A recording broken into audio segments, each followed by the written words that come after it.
फतह की अलामत, आबाओ अजदाद की अमानत, आलम इस्लाम का कला। आया सुफिया को बेड़ियों और पाबंदियों से रिहाई मिल गई। इसकी सफ़ों में सजदरेज़ होने की हसरत पूरी हुई। जिस इमारत में मुसलमान 1935 में टिकट लेकर दाखिल होते रहे, अब उसके फर्श पर वजू के साथ अपने रब के सामने सजदरेज़ होंगे।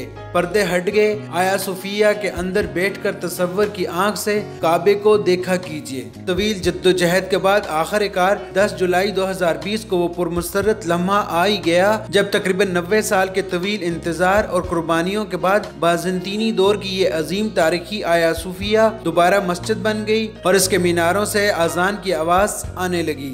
ला इलाहा इल्लल्लाह।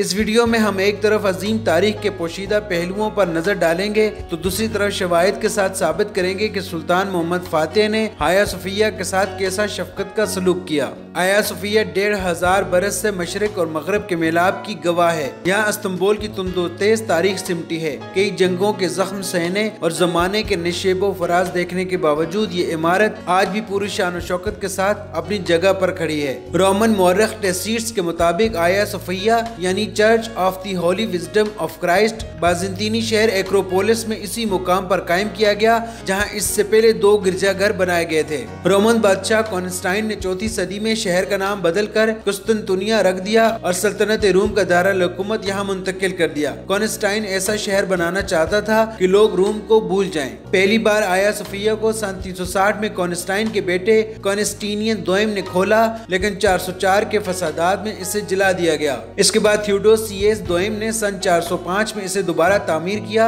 लेकिन 532 में होने वाली जंग में इसे दोबारा नजर आतिश कर दिया गया। अब जस्टेनियन ने दोबारा तामीर करके इसको चर्च बना दिया, जो कई 100 बरस के लिए दुनिया का सबसे बड़ा गिरजाघर रहा। तुर्क रहनुमा सुल्तान मोहम्मद ने 22 अप्रैल 1453 को कुस्तुनतुनिया का मुहासरा करने के लिए तुर्क फौज भेजी। 29 मई 1453 को कुस्तुनतुनिया की मजबूत और बुलंद दीवारें टूट गईं और यूं सुल्तान मोहम्मद शहर में दाखिल होते हैं। इस सरजमीन पर उनके कदम पड़ते ही सल्तनत रोम की आखिरी शक्ल यानी बाज़ंतीनी दुनिया अपने इख्तिताम को पहुंचती है।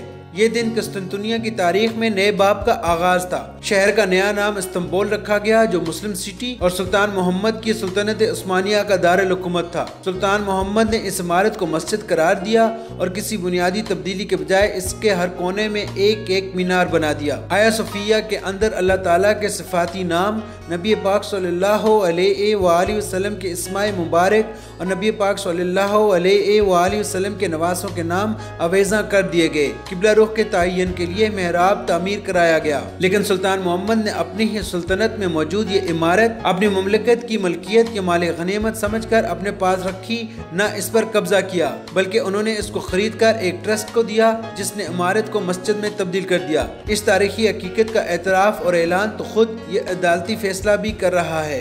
ये रसीदें एक तारीखी सबूत है कि सुल्तान II ने शहर का सुल्तान और फातेह होने के बावजूद रकम देकर ये जगह खरीदी। सुल्तान फातेह ने शहर के दूसरे बड़े गिरजाघर कलीसाए हवारियान को यूनानी ऑर्थोडॉक्स के पास ही रहने दिया। 20वीं सदी में आया सुफिया की शनाख्त एक बार फिर तब्दील हुई। 1934 में कमाल अतातुर्क ने जदीद तुर्की की बुनियाद रखी तो आया सुफिया को म्यूजियम में तब्दील कर दिया, लेकिन इस हकीकत से कोई आंखें नहीं चुरा सकता कि 1929 की पेंटिंग्स गवाह हैं। सिर्फ 5 साल पहले यहाँ नमाज अदा की जाती थी और कुरान मजीद की तिलावत होती थी। कहा जाता है कि आया सुफिया के दरवाजे हजरत नूह की किश्ती के टुकड़ों से बनाए गए। 33 मीटर कुतर वाला गुम्बद दुनिया का सबसे ऊंचा गुम्बद करार पाया, जो जमीन से 55 मीटर ऊंचा था। लेकिन 26 साल बाद एक जल्जले में यह गुम्बद गिर गया। जल्जले की नजर होने के बाद गुम्बद की गोल बीम पर वजन कम करने के लिए 40 पतले पतले कॉलम बनाए गए। 900 साल तक चर्च, 500 साल तक मस्जिद, कुछ अरसे के लिए म्यूजियम और अब एक बार फिर मस्जिद बनने वाली आया सुफिया अब पूरी शान के साथ वहाँ खड़ी है।